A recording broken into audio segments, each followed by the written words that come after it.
Welcome in Sanskar Moti channel. Today we are learning class 7th chapter 1.5 Children are going to school English workshop. First question, read the poem aloud. आपण कविता ऐकलेली आहे, तालात म्हणली पण आहे, त्याचा तुम्ही सराव करा आणि वाचा. Question number 2, find at least 2 things from the poem that show the following. कवितेतून पुढील गोष्टी दर्शविणाऱ्या 2 गोष्टी तुम्हाला शोधून काढायच्या आहेत. It is early morning. Morning light spreads over the earth. The sun dressed up in his golden muslin turban waits and smiles. The atmosphere is pleasant. यावरती वाक्य आहेत. Breezes sing their songs of blessings. Fragrant flowers awaken the sleepy roads with their melodies. Apart from the children, no other human beings are mentioned in the poem. However, many natural elements are shown to act like persons. Write what each of them does. पहा, कवितेमध्ये लहान जे काही मुलांव्यतिरिक्त माणसांचा उल्लेख केलेला नाही आहे आणि असे असले तरी खूपसे निसर्गातील घटक माणसांसारख्या कृती करताना दाखवले आहेत. ते काय करतात ते आपल्याला या ठिकाणी वाक्य पूर्ण करायचे आहेत. The sky bows his head in respect. The sun raised up in his golden muslin turban. Breezes sing their songs of blessings. Fragrant flowers awaken the sleepy roads. The people waves his hands. Every particle of the earth throbs like a mother's heart.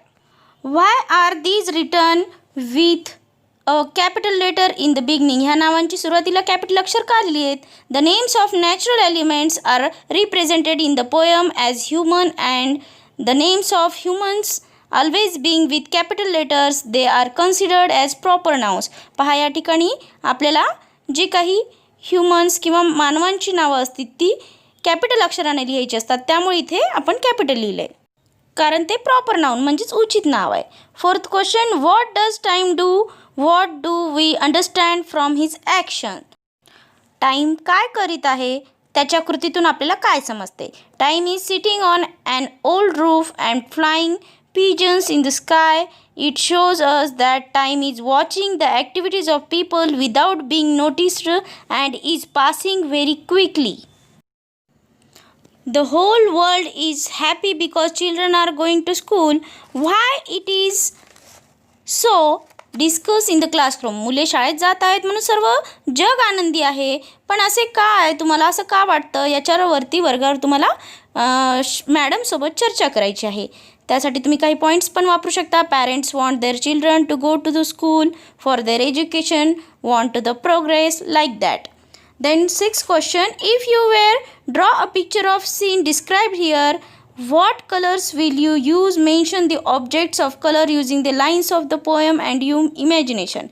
येथे काही वर्णन केलेले दृश्य म्हणजेच चित्र आहेत आणि तुम्ही कोणते रंग त्या ठिकाणी वापरताल ते कवितेच्या ओळीवरून ठरवा. The sun dressed up in his golden masculine turban. Object आहे सन आणि कलर ब्राईट रेड और yellow. The object turban, color is golden or saffron. Second, the sky bows his head in respect. Object आहे the sky आणि color आहे blue. Through the green top of branches buzzing sing. The object is branches of tree and color is dark green, like that.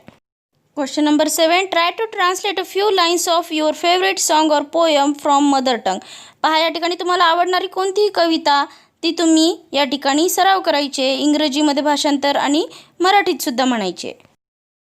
Question number 8, list all the verbs in the poem from have the suffix yes. आपण शिकलेलो आहेत की suffix म्हणजेच अंत्यप्रत्यय. या ठिकाणी yes असं प्रत्यय लावून आपल्याला क्रियापद शोधायचे आहेत. Spreads, bows, waits, smiles, waves, throbs आणि फ्लाईज ही काही वर्ब्स या ठिकाणी सफिक्स लावून आलेली आहेत.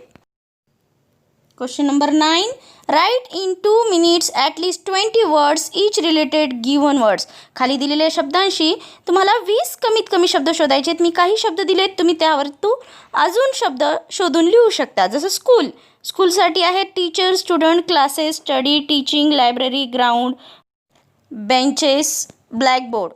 रोडसाठी आहेत rough, potholes, broad, corner shops, clean, traffic, vehicles, signals, crowd. आणि ट्री या शब्दाशी संबंधित शब्द आहेत big, leaves, fruits, roots, branches, birds, flowers, wood, furniture, shelter. Last 2 minute activity oral work. Tell words beginning with each letter from the following. पहा या ठिकाणी एक एक्झाम्पल पण दिलं आहे. टाईम शब्द दिला आहे आणि त्याच्या प्रत्येक अक्षरापासून सुरू होणारा तुम्हाला जो कोणता शब्द येत असेल तो लिहा.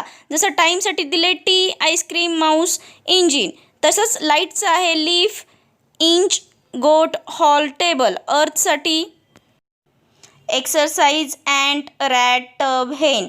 टर्बन शब्दासाठी tiger, umbrella, red, ball, air, nest. स्लीपीसाठी आहे sun, light, egg, east, pot, ear. पिजन्समध्ये pen, ink, grass, eye, ox, net, star. For watching this video, thank you very much. Creation by Sarika Achme, District Nanded. Please don't forget to subscribe the channel.